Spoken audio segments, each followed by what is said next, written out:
आज जिस सूरत की आप तिलावत सुन रहे हैं ये सूरत नंबर 28 है कुरान पाक की। इसका पारा नंबर 20 में वाक़या है। रकू 9 है। आयत की तादाद इसकी 88 है। अल्फाज इसके 1441, हरूफ 5791। गुज़श्ता सूरत अल-नमल अगली सूरत अल-अनकबूत है और मक्का मुकरमा में ये नाजिल हुई है। ज़माना नुज़ूल मक्की ज़िंदगी का दौर मुतवस्सत। लुग़त के एतबार से कसस के मानी तरतीब वार वाक़यात बयान करने के हैं। इस लिहाज से ये लफ्ज़ बाएतबार मानी भी इस सूरत को उन्वान हो सकता है, क्योंकि इसमें हज़रत मूसा अलैहिस्सलाम का मुफस्सल किस्सा बयान किया गया है। किस्सस जमा है किस्सा का, जिसके मुराद कुरान मजीद के वो इबरत अंगेज़ किस्से हैं जो कुरान मजीद में अल्लाह ताला ने अपने रसूल के ज़रिए बयान फरमाए। पहली उम्मतों के अहवाल, अंबिया साबिकीन, हादसात अक़वाम ज़िक्र फरमाए। फिर कौमों, कबीलों, शहरों और बस्तियों के अहवाल भी तारीख़ी तौर पर बयान किए, जिन्हें क़ससुल कुरान कहा जाता है। बिस्मिल्लाहिर्रहमानिर्रहीम। तासीम मीम। तिल्का आयातुल किताबिल मुबीन। नत्लु अलैका मिन नबइ मूसा व फ़िरऔन बिलहक़्क़ि लिक़ौमिन युअमिनून। इन्न फ़िरऔन अला फ़िल अर्ज़ि वजअल अहलहा शियअन यस्तज़अफ़ु ताइफ़तम मिनहुम युज़ब्बिहु अब्नाअहुम व यस्तहयी निसाअहुम इन्नहु कान मिनल मुफ़्सिदीन।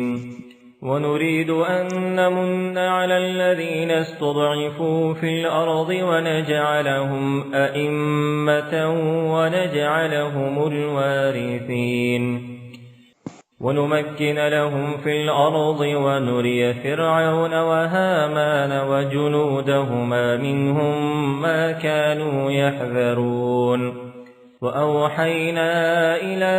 उम्मि मूसा अन अर्ज़िईह फ़इज़ा ख़िफ़्ति अलैहि फ़अल्क़ीह फ़िल यम्मि वला तख़ाफ़ी वला तहज़नी इन्ना राद्दूहु इलैकि वजाዒलूहु मिनल मुरसलीन। فالتقطه آل فرعون ليكون لهم عدوا وحزنا إن فرعون وهامان وجنودهما كانوا خاطئين. وقالت امرأة فرعون قرة عين لي ولك لا تقتلوه عسى أن ينفعنا أو نتخذه ولدا وهم لا يشعرون. وأصبح فؤاد أم موسى فارغا إن كادت لتبدي به لولا أن ربطنا على قلبها لتكون من المؤمنين. وقالت لأخته قصيه فبصرت به عن جنب وهم لا يشعرون. وحرمنا عليه المراضع من قبل فقالت هل أدلكم على أهل بيت يكفلونه لكم وهم له ناصحون. فرددناه إلى أمه كي تقر عينها ولا تحزن ولتعلم أن وعد الله حق ولكن أكثرهم لا يعلمون.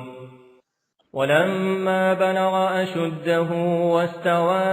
آتيناه حكما وعلما وكذلك نجزي المحسنين. ودخل المدينة على حين غفلة من أهلها فوجد فيها رجلين يقتتلان هذا من شيعته وهذا من عدوه فاستغاثه الذي من شيعته على الذي من عدوه فوكزه موسى فقضى عليه قال هذا من عمل الشيطان إنه عدو مضل مبين قال رب إني ظلمت نفسي فاغفر لي فغفر له إنه هو الغفور الرحيم قال رب بما أنعمت علي فلن أكون ظهيرا للمجرمين فأصبح في المدينة خائفا يترقب فإذا الذي استنصره بالأمس يستصرخه قال له موسى إنك لغوي مبين فلما أن أراد أن يبطش بالذي هو عدو لهما قال يا موسى أتريد أن تقتلني كما قتلت نفسا بالأمس إن تريد إلا أن تكون جبارا في الأرض وما تريد أن تكون من المصلحين وجاء رجل من أقصى المدينة يسعى قال يا موسى إن الملأ يأتمرون بك ليقتلوك فاخرج إني لك من الناصحين فخرج منها خائفا يترقب قال رب نجني من القوم الظالمين ولما توجه تلقاء مدين قال عسى ربي أن يهديني سواء السبيل ولما ورد ماء مدين وجد عليه أمة من الناس يسقون ووجد من دونهم امرأتين تذودان قال ما خطبكما قالتا لا نسقي حتى يصدر الرعاء وأبونا شيخ كبير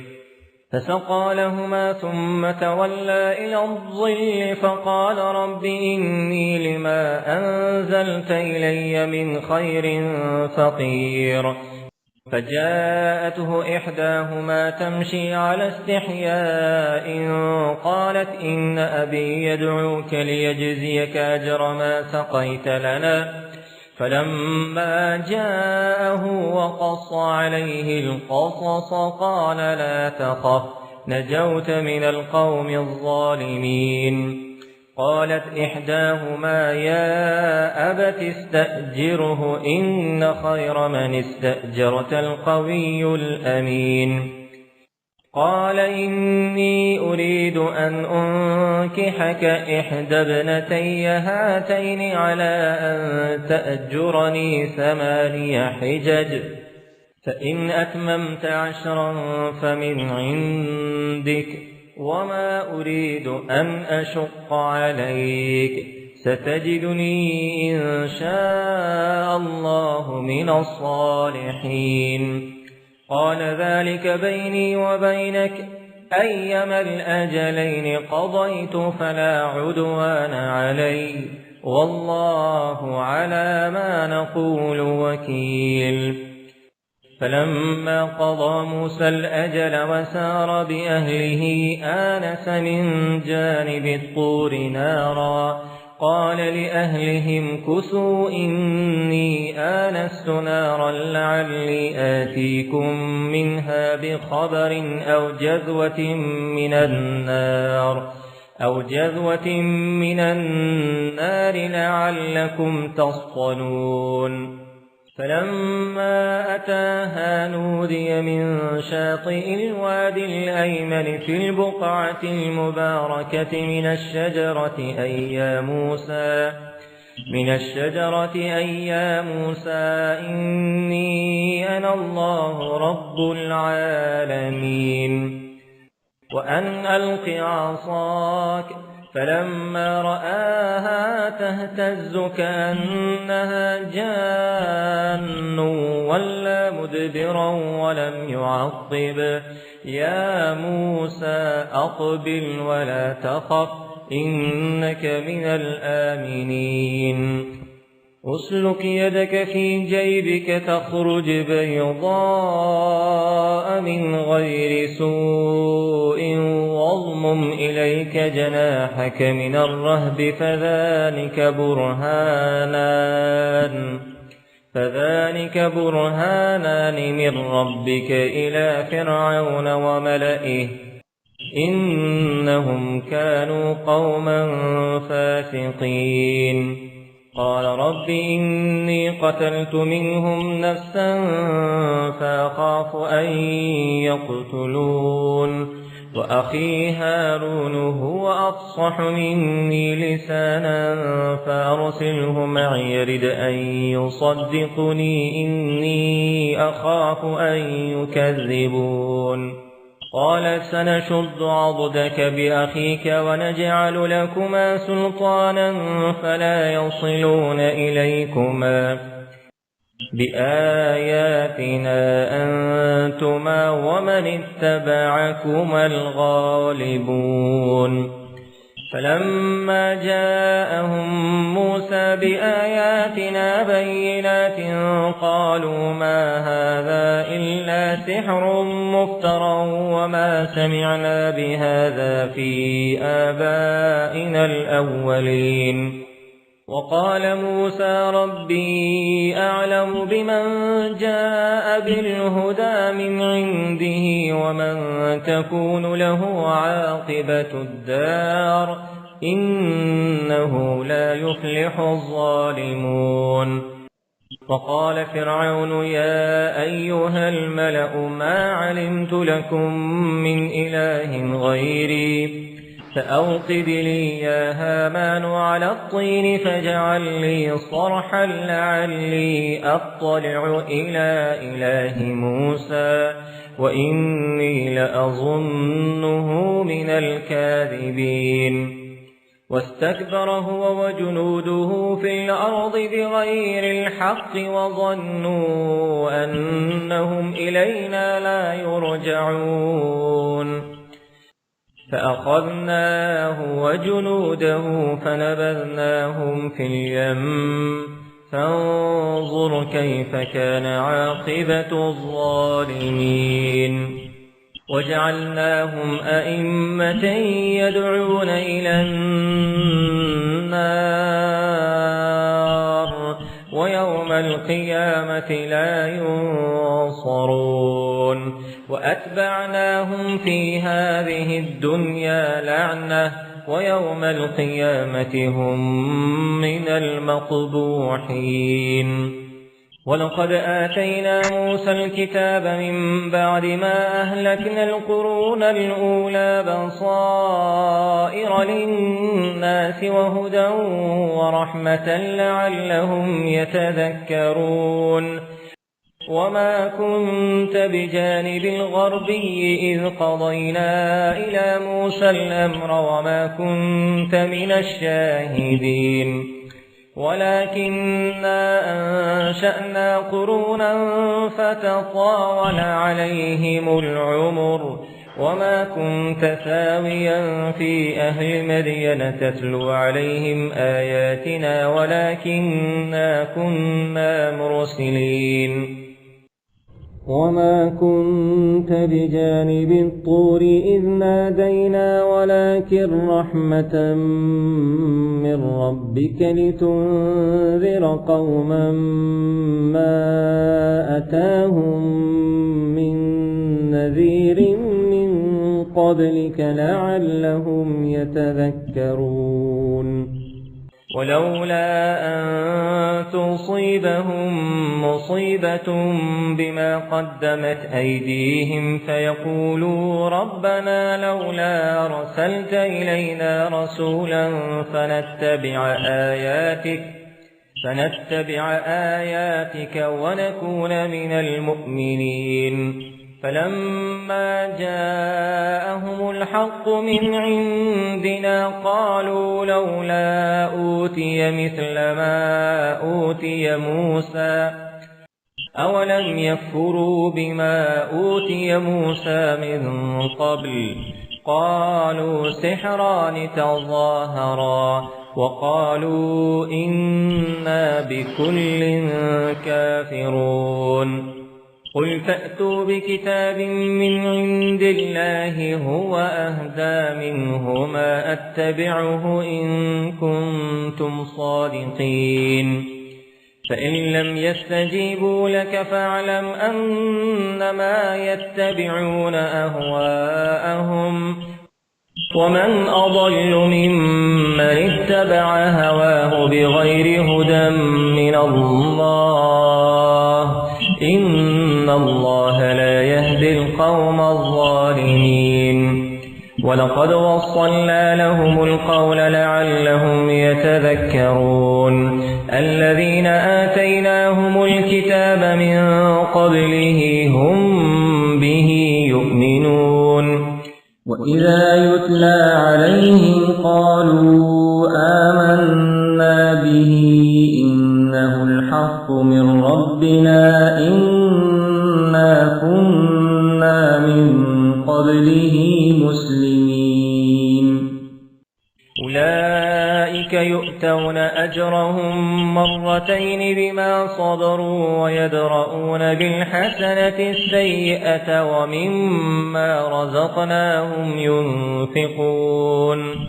وإذا سمعوا اللغو أعرضوا عنه وقالوا لنا أعمالنا ولكم أعمالكم سلام عليكم لا نبتغي الجاهلين إنك لا تهدي من أحببت ولكن الله يهدي من يشاء وهو أعلم بالمهتدين وقالوا إن نتبع الهدى معك نتخطف من أرضنا أولم نمكن لهم حرما آمنا يجبى إليه ثمرات كل شيء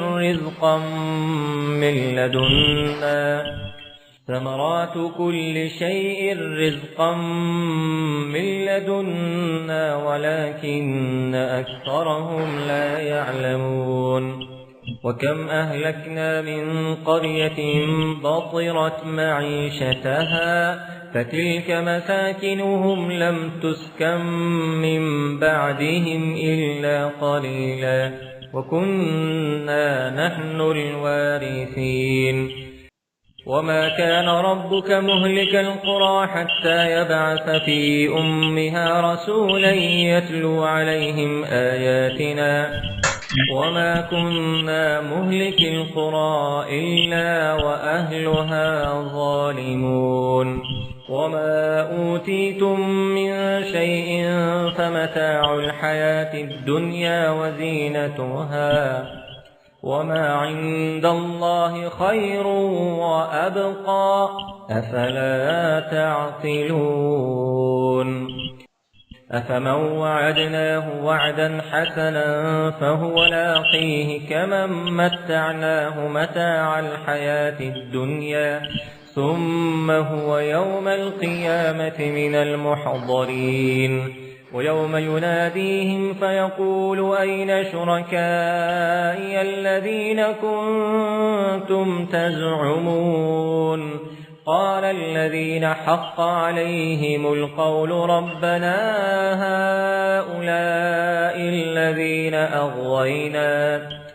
أغويناهم كما غوينا تبرأنا إليك ما كانوا إيانا يعبدون وقيل ادعوا شركاءكم فدعوهم فلم يستجيبوا لهم ورأوا العذاب لو أنهم كانوا يهتدون ويوم يناديهم فيقول ماذا أجبتم المرسلين فعميت عليهم الأنباء يومئذ فهم لا يتساءلون فأما من تاب وآمن وعمل صالحا فعسى أن يكون من المفلحين وربك يخلق ما يشاء ويختار ما كان لهم الخيرة سبحان الله وتعالى عما يشركون وربك يعلم ما تكن صدورهم وما يعلنون وهو الله لا إله إلا هو له الحمد في الأولى والآخرة وله الحكم وإليه ترجعون قل أرأيتم إن جعل الله عليكم الليل سرمدا إلى يوم القيامة من إله غير الله يأتيكم بضياء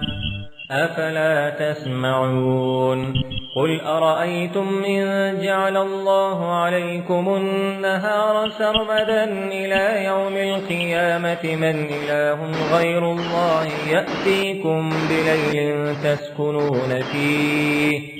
أفلا تبصرون ومن رحمته جعل لكم الليل والنهار لتسكنوا فيه ولتبتغوا من فضله ولعلكم تشكرون ويوم يناديهم فيقول أين شركائي الذين كنتم تزعمون ونزعنا من كل أمة شهيدا فقلنا هاتوا برهانكم فعلموا أن الحق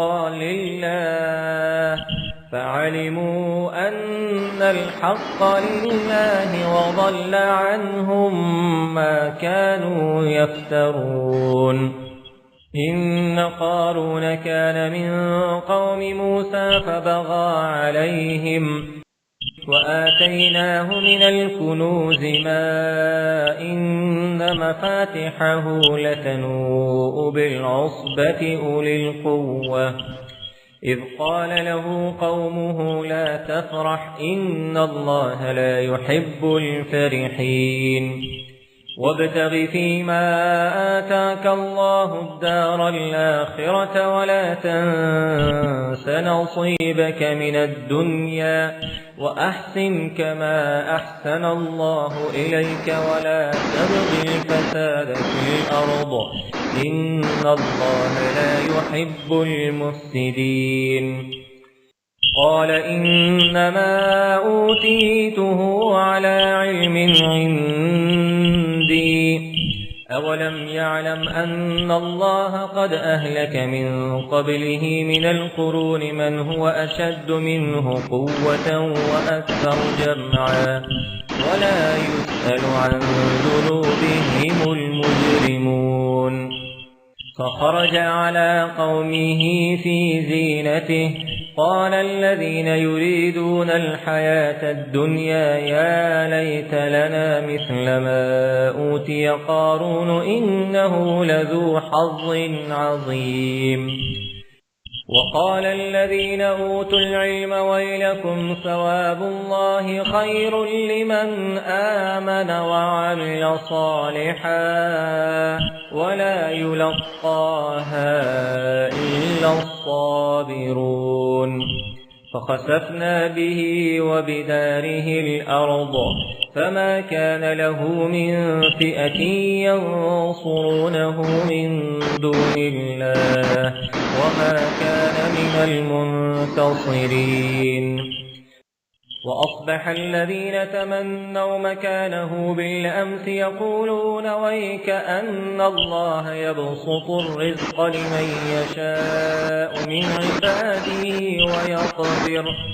لولا أمن الله علينا لخسف بنا ويكأنه لا يفلح الكافرون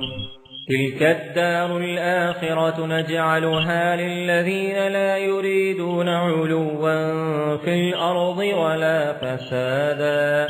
والعاقبة للمتقين من جاء بالحسنة فله خير منها ومن جاء بالسيئة فلا يجزى الذين عملوا السيئات إلا ما كانوا يعملون إن الذي فرض عليك القرآن لرادك إلى معاد قل ربي أعلم من جاء بالهدى ومن هو في ضلال مبين